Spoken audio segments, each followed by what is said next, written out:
something, but if I'm wrong, I'll just say, okay, yeah, if you don't know. Because part of admitting you're wrong is part of being correct, isn't it? Yeah, I think what people worry about most is they think their failure of defending a particular idea means that idea crashes or fails in and of itself. Yeah. But that's not the case. Like if someone argues badly for the existence of chickens, like it doesn't mean that chickens don't exist. It just means that you didn't do too good a job at arguing that. So the thing is, like, as an atheist, like I probably have I have less at stake if my positions are wrong and I'm proved wrong. There's a lot less at stake for me than if you're religious and you get Well, and I've noticed this as well with like the YouTube atheist as well. They'll often put that forward that they don't care, or that they're not really too bothered which way it is, what the answer. And they say that as if it's necessarily like a good thing, and then they'll point out the fact that say we do care as a negative thing, but like that caring generally is because you don't want to say something wrong because we fear the one that made us, and we don't want to be held accountable for saying the wrong thing. It's kind of tricky when you're talking about certain conversations directly to God.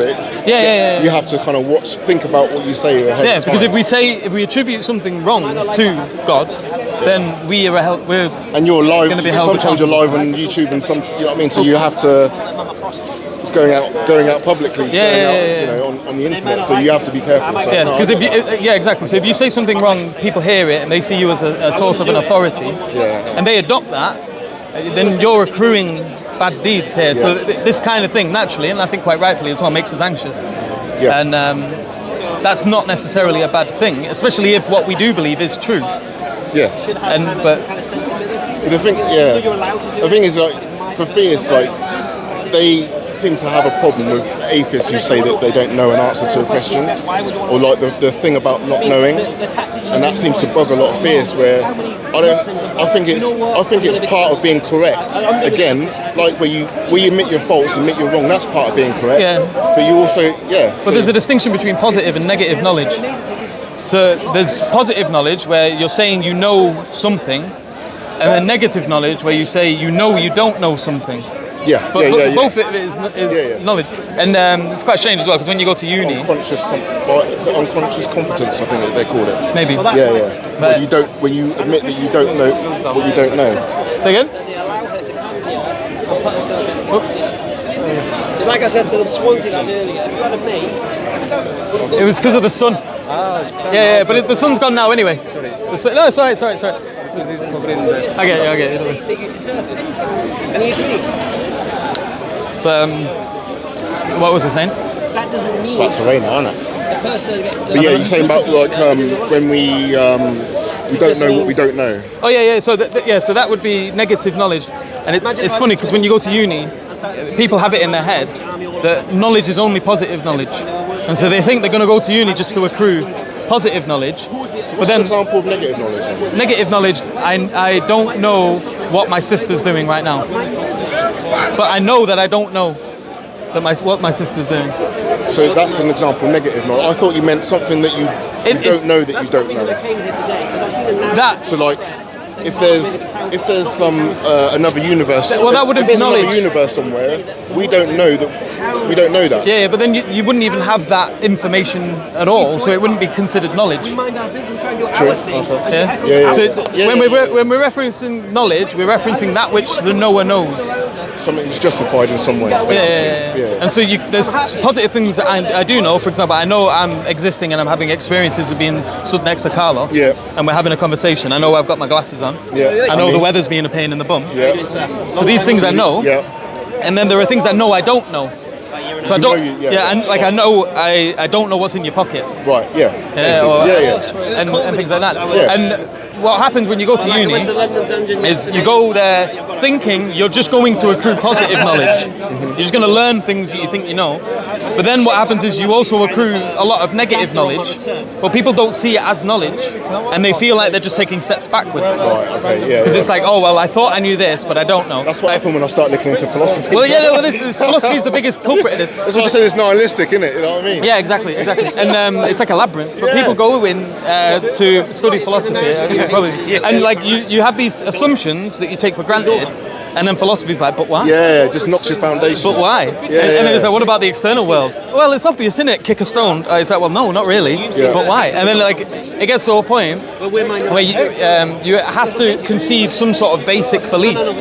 Yeah. Where it's like, I don't know for sure that the external world necessarily exists. It could be some weird projection or something.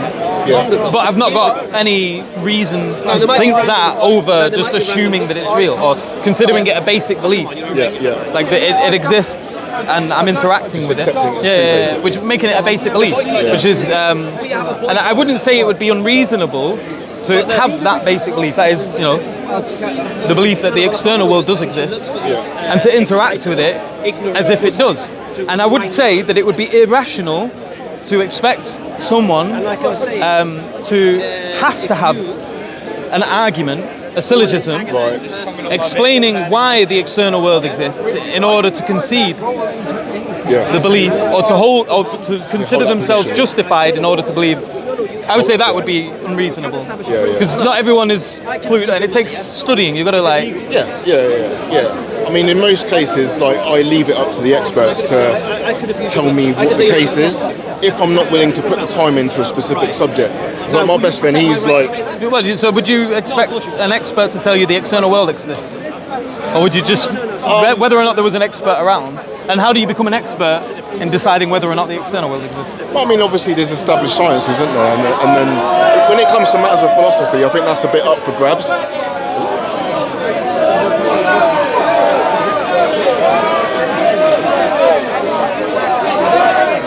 They're being no beds. There's always one, isn't there? Why? They don't leave him alone. He's trying to go, but they won't let him leave. It's the right wing Muppet. Oh, it's going to kick off. But they weren't letting him leave. It's the same Muppets as well that Hamza were talking to before. Yeah, no, what I'm saying, when it comes to like matters of philosophy, like that's like I don't think anyone can be right in that circumstance because it's philosophy. It's not. No, I don't know. I wouldn't even say that. Like, I would say you could still, like for example, philosophers can hold unsound arguments, and if they do, that unsound argument isn't a correct opinion. Like if someone, for example, gives a deductive explanation, like for example, that argument that I just gave you there, as to whether or not people are justified in holding the belief or the proposition that the external world exists, I would say that that's a reasonable argument. Yep, and that's based on induction. Yeah, and I would also say that the opposite, to suggest that people are not justified in believing the external world exists unless they have a syllogism, is irrational. If they're going to say that person's irrational, like a kid, is a kid really irrational because they assume that the external world exists? Or the layman, the farmer, the labourer, someone who didn't do too well in school, like are they really expected to provide a syllogism in order to say that they're justified in holding the belief the external world exists? I mean, they can be right and not have any justification at all, and not know it, and not know the justification, but still be correct. Yeah. But I mean, what I was saying before is like when it comes to like specific subjects, if it's of interest to me, I will go down the rabbit hole and I will look at both sides, and that's what brought me to speaking to you guys. Like, because I think like in terms of like the philosophical arguments, the ones coming from theists are different to ones coming from atheists or from political sides of things, it's just a different angle, and it's opened up my eyes to a lot of things. Even though I'm an atheist, and I'm not going to be drawn towards theism itself. When you say atheist, can you remind me what kind of atheist? I don't think there's any justification to believe that a God exists. So you're not a hard atheist? Not a hard atheist, no. I'm open-minded. I'm open-minded to it. I used to be Catholic, so I grew up that way. Were you pretty Catholic? Like, were you super Catholic or kind of Catholic? My family was Catholic. Went to church every week. Got baptised. Did the confirmation. Did all of that. But, I mean, they pretty much do that. They put you for that because I went to a Catholic school, so it's kind of like forced upon you. You don't really have much choice.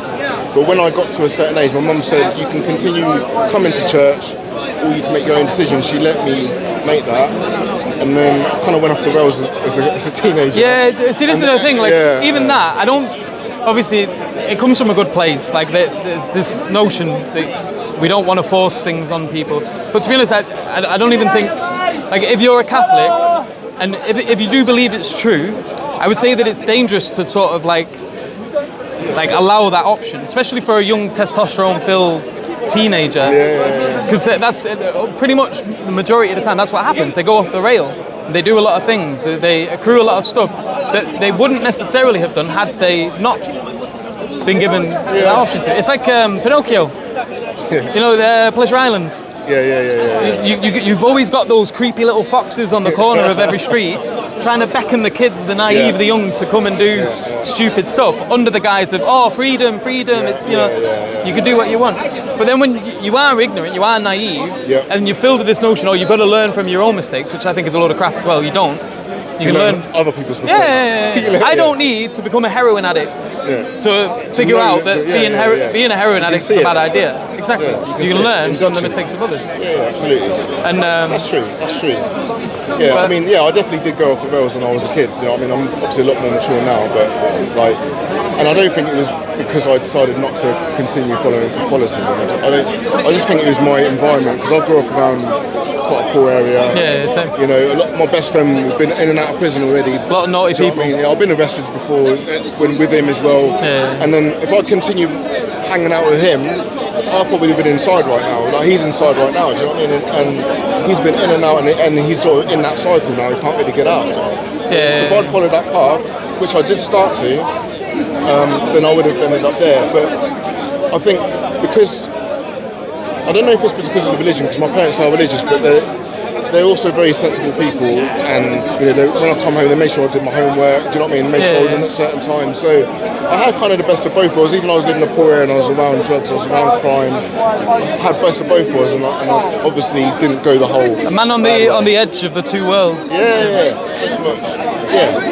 But I did philosophy of religion when I was at school, at A level, and that's when I started to learn about other religions, and that's what the point where I said, right, I've tried to speak to God, I've tried to, as a Catholic, and no response.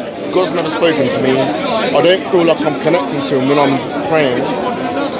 And what do you expect to happen though? Like when you do those, do you never have experiences of some sort of? I expect God to speak to me. Like how? Like my head. But how would you, like, say you heard a voice? What would you do then? Would you just assume that it was God? I wouldn't assume it was God. I might think I'm crazy. Right. I'm hearing voices in my head. But then how do you? I'd make some sort of prediction, like. What I know. Or I don't know. I mean, I would just ask for guidance. So depending on what information I've got, I'll just let that see where it leads me. But I never got any response. And then there's other things like the problem of evil, which I know you guys have been speaking about tonight, and the different religions, and the fact that you could be born somewhere and you're more likely to end up in religion, or I could be born in a secular society and I could end up being an atheist. You know what I mean? It's depending on where you're born. Like, I think if there's an all-powerful God, he wouldn't allow that situation to even come about. Why? Because he's all-powerful. He could have done better. But why? No, but that's you loading it with the assumption of what's better. But how are you so sure that would be better? Now, like, for example, even if there's only one God and there's all these different populations around the world following all these different religions, false gods, no, I don't think he would allow that to happen. Or if he's all powerful, he would have done better than what we have. And maybe that's an assumption on my part, maybe, but that's based on my induction of my experience. Yeah, so for me, I don't have that feeling, I guess. That it should have been X, Y, Z or whatever way. Right. Like, I don't even know how you would determine that. So for me, it was a case of, like, I would say this would be a negative knowledge.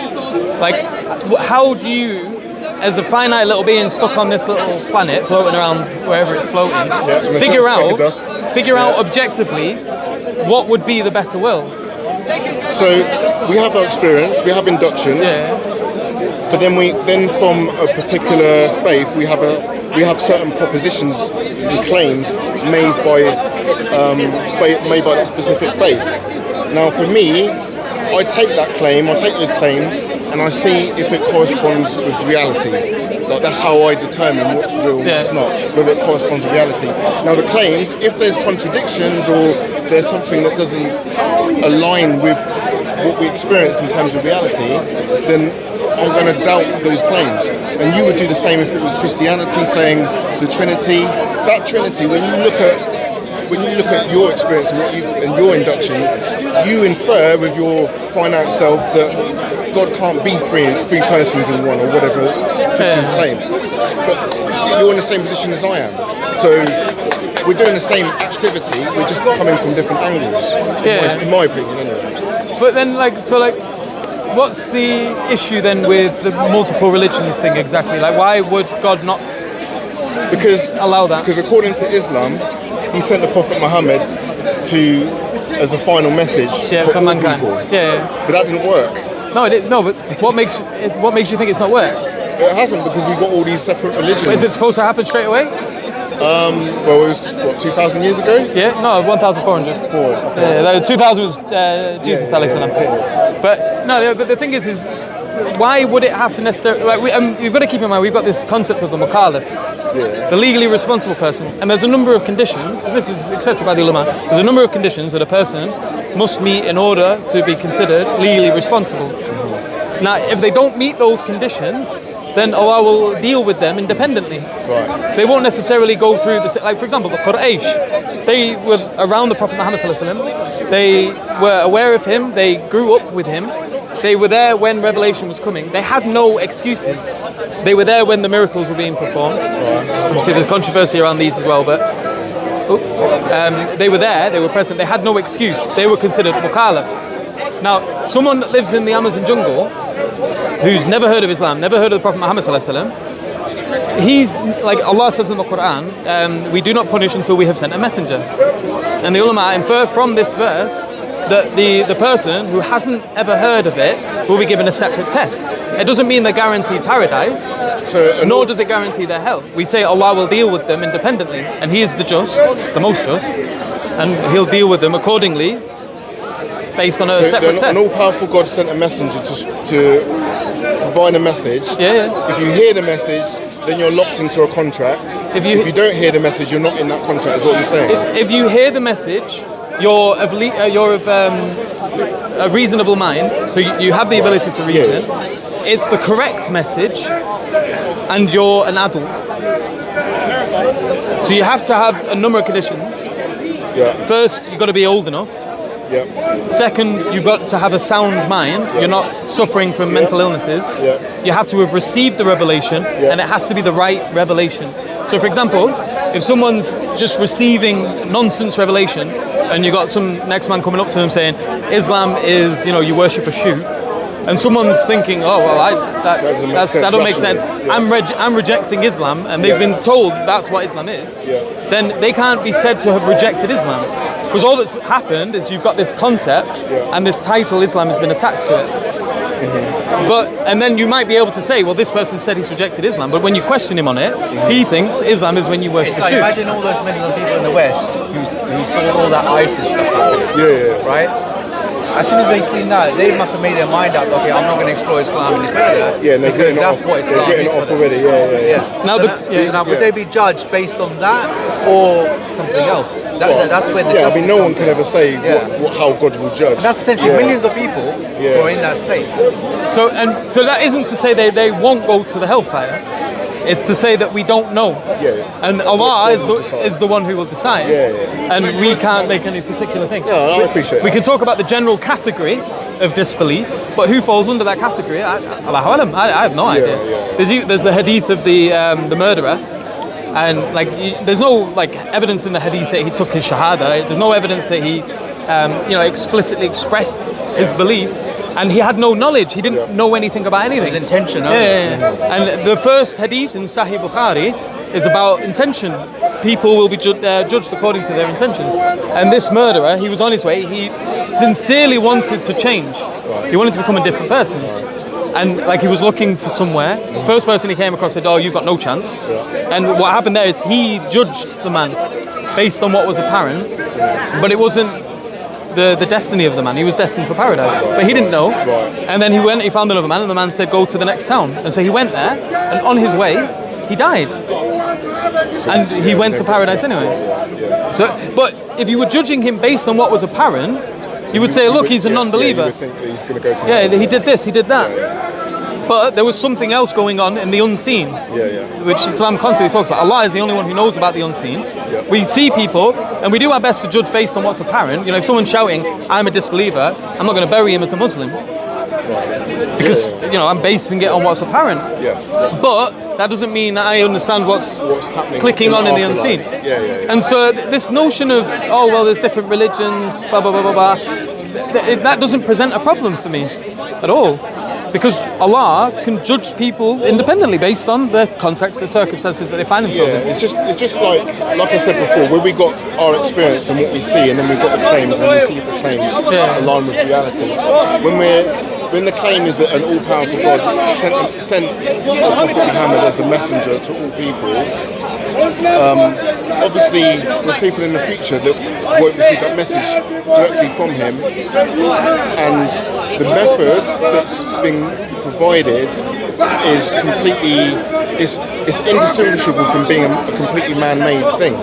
You know, if I said to you that I had a revelation before I met you today, and I gave you some really powerful language, does that mean that I'm a messenger of God? Not independently. I'd have a look at what you'd said. I'd see if you'd performed any miracles. If I was really convincing, if I was a con man, if I was really convincing, then a lot of people would be convinced just on what I've said and what I've written down. If I've written it down myself, if you were a con man, someone else has written it down for me or whatever. That whole methodology, like if I can think of a better way to do it, why didn't God? That's the way I look at it. But I don't think you have thought of a better way to do it, necessarily. Because even like when you said, I would expect God to talk to me, like even that seems problematic to me. Well, how would you distinguish that between I'm being beckoned? Go on. Alright, so my man here, right, he doesn't understand the point of contingent and necessary. So he said me asking about the universe is it contingent or necessary. He says begging the question. Why did you call him? Because this guy knows his philosophy. There are so many people here that you talk to about contingent and non-contingent. How do you know that? Ask somebody else. When did I have this conversation? No, just now. When? Just now. With who? You just said it to me. You said so many people. What are you talking about? You just said it. Oh, I've seen all these people. Are you saying they don't exist? Do they exist? Do these people exist? I can't have this conversation with you. You don't want to debate me. You just said that you don't want to debate. Yeah, I don't.